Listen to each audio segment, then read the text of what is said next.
Hey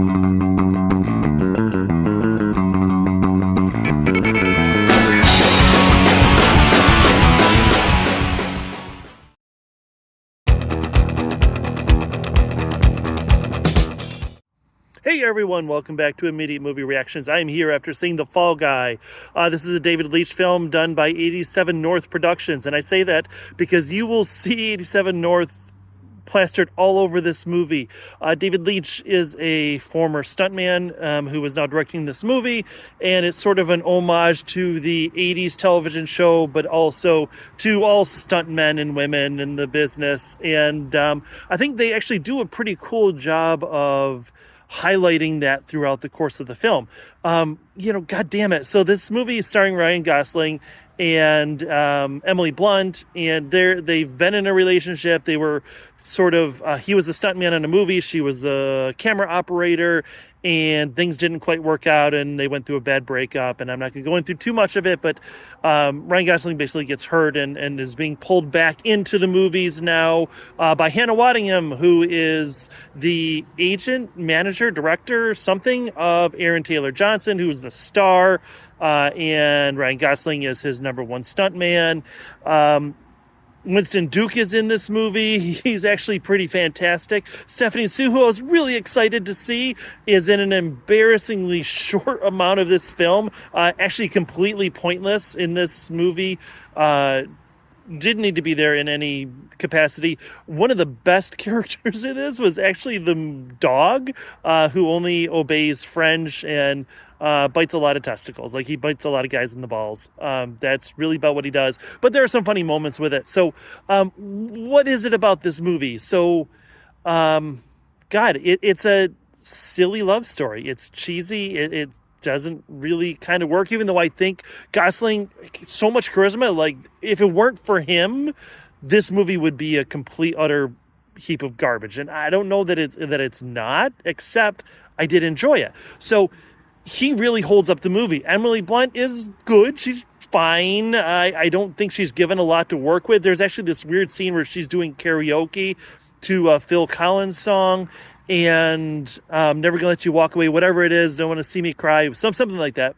She's a fantastic singer, but they don't let her just sing and have that emotional moment, because that's kind of what this movie is. There's never real emotional moments. They're always pervasively covered by humor or by a stunt or by something going on, and you don't want this to be a romance, to be a heavily emotional movie, right? You want this to be a fun popcorn movie. So the romance is okay. I mean, it's kind of boring. Their chemistry's fine. The plot to this movie, which is basically that, as I said, Ryan Gosling is a stuntman.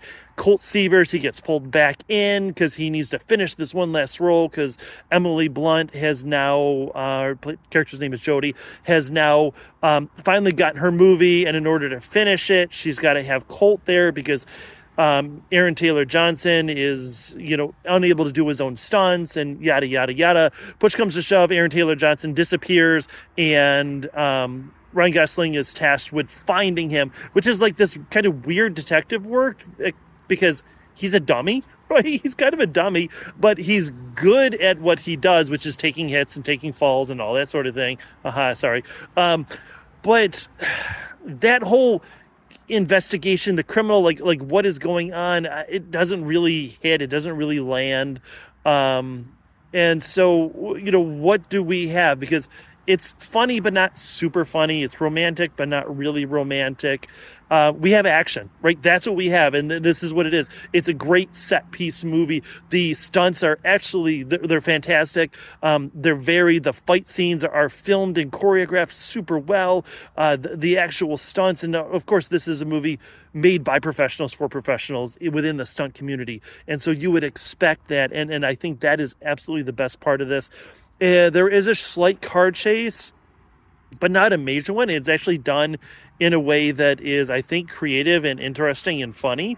And so no matter what, even though I think this movie wasn't great, not in any way, but it was good in a lot of ways to make it worthwhile.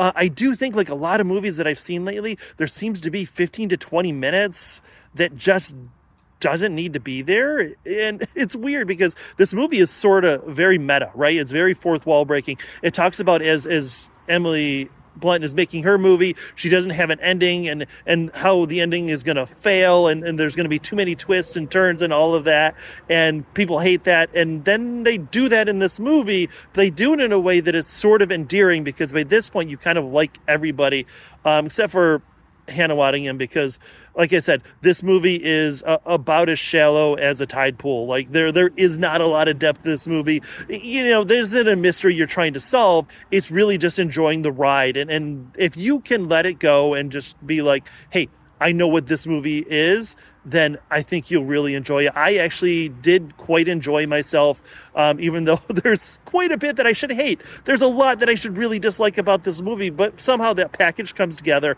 and I did quite enjoy it. So I think the best thing that I could summarize this movie with is that the quote-unquote theme song is Kiss, I Was Made for Loving You. Now, Kiss is whatever. They're a fine rock band, but they're not like the most talented. They're more production, there's more glamour than actual substance, and I think it was perfect for this movie. Overall, I thought the music was a good choice. I thought the action and the stunts are why you're gonna want to come see this movie. Ryan Gosling, like I said, again, is absolutely fantastic. Winston Duke is great to see. So yeah, see it, stream it, or skip it. I think see it. I went in thinking I was going to hate this movie. I kind of wanted to hate this movie. I thought it was going to be bad. I thought I had seen everything in the previews, but weird. A lot of the things, or not a lot of things, quite a few of the things that you see in the previews, in the trailers, don't actually make it into the film. They do change a couple of lines, which actually I think we saw with Madam Web, but I think that this was done for the better. And, overall, I think that it holds up. So, yeah, go see this movie. See it, stream it, skip it. Yeah, go see it. I think that this is the perfect big screen kind of movie. It's fun, date night. Don't take it seriously. Just go and have fun. And let me know what you think. Did you ever watch any of The Fall Guy? I remember watching it when I was a kid. What did you think of the movie? And is there an 80s show that you would want to see made into, even though there's a lot of bad ones? God, maybe I don't want to ask that. Anyways, thank you. I appreciate you all. Please like, share, subscribe. I always forget that stupid part of it. And I will see you all after the next movie.